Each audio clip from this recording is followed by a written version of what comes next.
मकर संक्रांति का जो दिवस है वो कोई साधारण नहीं। आप लोग दान करते हो मकर संक्रांति में?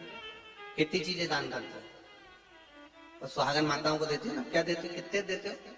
13 14 कितने हैं? 14। कौन से पुराण में लिखा है कि 14 चीज देना चाहिए? अरे बोलते जाओ जरा जल्दी। बड़ी मुश्किल से तो पकड़ाई में आते हो तुम शिवरी नारायण वालों। 14 चीजें दान देना है। किस पुराण में लिखा है? कोई तुमसे पूछ सकता है तो महाराज आप कह सकते हो अग्नि पुराण में वर्णन आता है। कौन से पुराण में लिखा है? अग्नि पुराण में लिखा। देवऋषि नारद भगवान विष्णु के पास जाकर पूछते हैं, नारायण कृपा करिए। भगवान विष्णु ने पूछा क्या बात है, बोलिए। देवऋषि नारद क्या चाहते क्या हो वो बताओ। महाराज हमें इतना सा बता दो, शिव जी के यहां जाते हैं तो पहले उनके द्वारपाल से पूछना पड़ता है अंदर जाने के लिए। ब्रह्मा जी के यहाँ जाते हैं तो ब्रह्मा जी के द्वारपाल से पूछना पड़ता है। इंद्र के यहाँ जाते हैं तो इंद्र के द्वारपाल से पूछना पड़ता है। हम जितनी भी जगह जाते हैं तो कोई ना कोई द्वारपाल से हमें पूछना पड़ता है अंदर जाने के। भगवान देवऋषि नारद कह रहे हैं नारायण से कुछ ऐसी कृपा कर दो कि हमें किसी से आज्ञा लेना ही नहीं पड़े। भगवान विष्णु तो उनकी बात को बस थोड़ा सा सुने और अंदर चले गए। नारद जी को लगा हमारा तो कोई जवाब ही नहीं दिया। नारद जी वहीं पर टिक गए, खड़े रहे, नाम जाप करते। विष्णु वापिस आए और देवऋषि नारद से कहा एक काम करो, जब सूर्य मकर में प्रवेश करते हुए उत्तरायण की ओर जावे, उस घड़ी उस पल में देवऋषि नारद तुम 14 बार भगवान के नाम का, शिव नाम का दान दे दीजिए। भगवान नारायण के नाम का, राम नाम का, कृष्ण नाम का दान दे दीजिए। अब देखो यहाँ पर ये नहीं लिखा कि प्लास्टिक का डब्बा दो। समझ लेना जी है अच्छे से कि लोगों ने दान को कितना भ्रष्ट कर दिया वो बताया जा रहा है। अग्नि पुराण में ये नहीं लिखा कि तुम प्लास्टिक की चाय की चन्नी दो 14, बाल्टी दो 14, या प्लास्टिक का डब्बा दो 14। यहाँ पर यह नहीं लिखा है कुछ भी हो।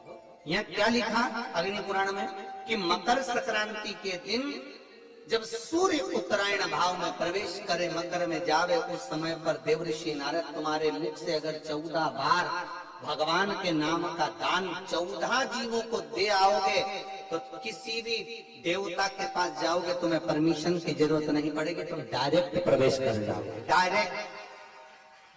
अब तुमको अगर वैकुंठ में डायरेक्ट प्रवेश करना हो तो बिना पूछे, तो उसके लिए कहा ही मकर संक्रांति पे दान दो। तो किस चीज का दान देना है हमारा? प्लास्टिक का डब्बा नहीं, बाल्टी नहीं, चन्नी नहीं, फिर किस चीज का दान? तो कहा अगर देवर्षि नारद आप दान दे रहे हो तो 14 नाम का दान दीजिए। 14 जीवों को नाम का दान दे दो, भगवान के नाम का भजन करो।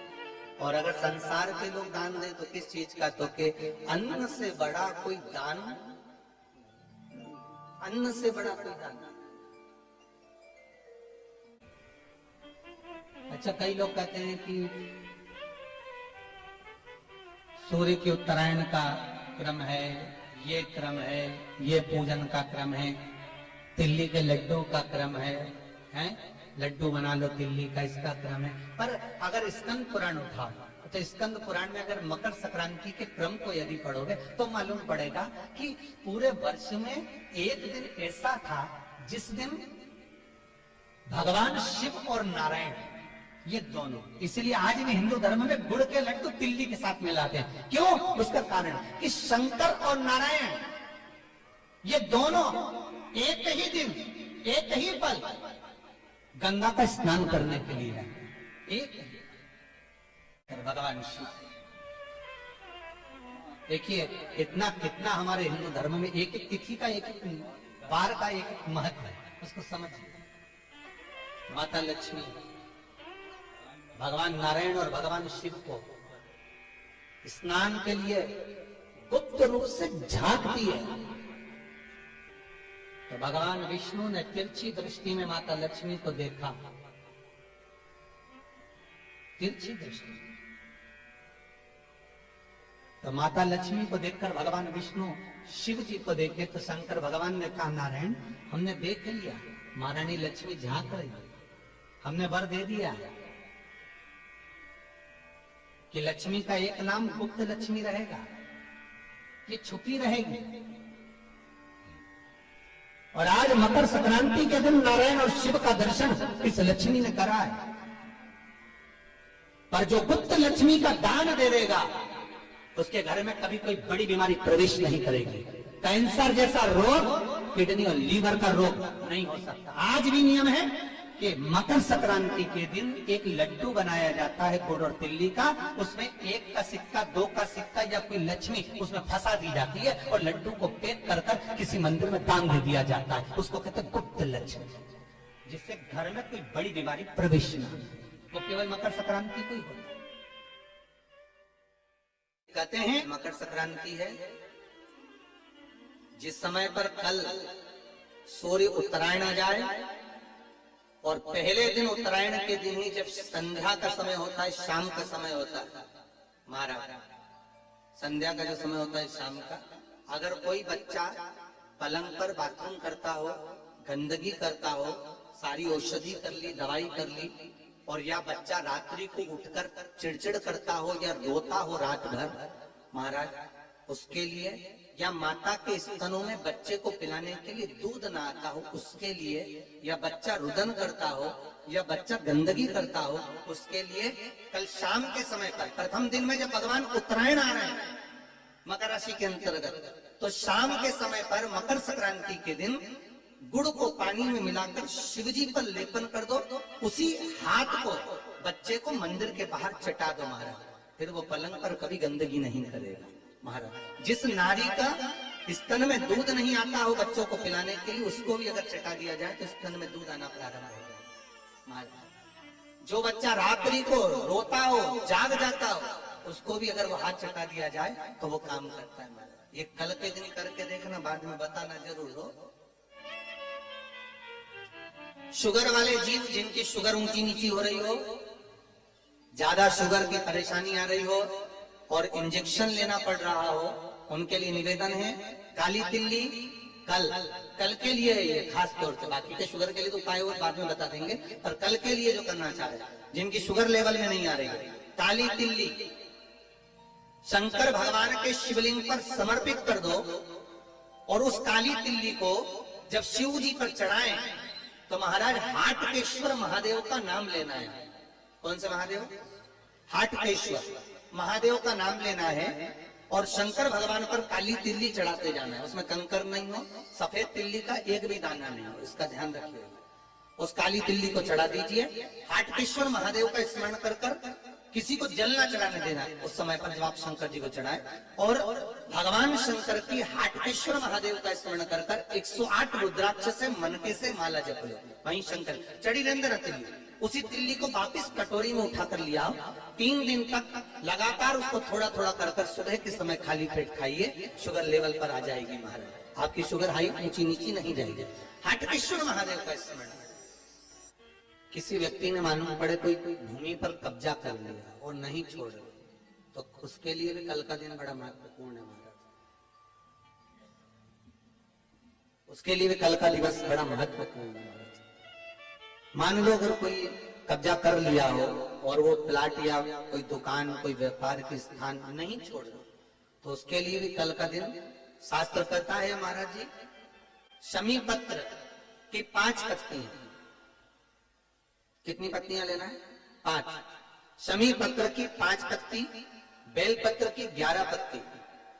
मकर राशि में प्रवेश करते समय सूर्य का स्मरण करते हुए सूर्य पर से 7 बार घुमाकर भगवान शिव का नाम मंत्र लेते हुए, जो शिव महापुराण का मूल मंत्र है, श्री बोलिए जम के, श्री शिवाय नमस्तुभ्यम, शिव महापुराण के मूल मंत्र का स्मरण कर कर सूर्य पर से घुमाकर शंकर भगवान के शिवलिंग पर जो समर्पित कर देता है और चढ़ी हुई एक बेलपत्र शमी पत्र उस स्थान पर डाल देता है जो कब्जा नहीं छोड़ रहा, महाराज 6 महीने के अंदर वो कब्जा छोड़कर भागता नजर आता। और थोड़ी भी मात्रा का अगर कर्जा है तो उस कर्जे को चुकाने का प्रयास करें, और अगर नहीं चूक रहा तो कल सूर्य जब मकर में उत्तरायण भाव में प्रवेश कर रहा है तो 1 लोटा पानी कलश मारा, उसमें जल भर लीजिए और जल भरकर उसमें 7 दाने चने की दाल के डाल लीजिए। 7 दाने चने की दाल के डालकर उसमें थोड़ा सा कुंकू रौली थोड़ी सी इसमें डाल लीजिए। 3 शमी पत्र 1 बेल पत्र उस जल के अंदर डाल दीजिए मारा, और डालकर सूर्य नारायण भगवान को दर्शन करते समय जल छोड़ते समय उत्तर की ओर, आपके घर से जब उत्तर का जो भाग हो उस ओर जल का भाग थोड़ा सा छोड़े। आखिरी का बचा हुआ जो जल और बेलपत्र और शमी पत्र है एक साथ जब छोड़े तो जितना अपने मन में भाव हो कि हमारा इतना कर्जा है बाबा वो चूक जाए, या कोई पैसे नहीं दे रहा है उसका भी स्मरण कर सकते हैं कि हमारा इतना रुपया लेना, और वो जल शमी पत्र बेलपत्र उसी समय पर नीचे डाल देना, उसका छींटा थोड़ा सा अपने ऊपर लेकर प्रवेश कर महाराज। ज्यादा से ज्यादा 5 महीने 6 महीने कहीं ना कहीं बाबा ऐसी कृपा कर देता है, कोई सहयोग कोई धन कोई संपदा कोई व्यापार ऐसा बना देता है कि पैसा हाथ में आता है और कर्जा चूक जाता है। ये बाबा ही। और एक बात का याद रखना, हमें किसी से लेकर नहीं देना कर्जा, भगवान से ये निवेदन करना है हमको कि बाबा हमको ऐसा व्यापार दे, ऐसा धन हमारा खुद का दे जिससे हम अपने पैसे से कर्जा चुका। श्री शिवाय नमस्तुभ्यं।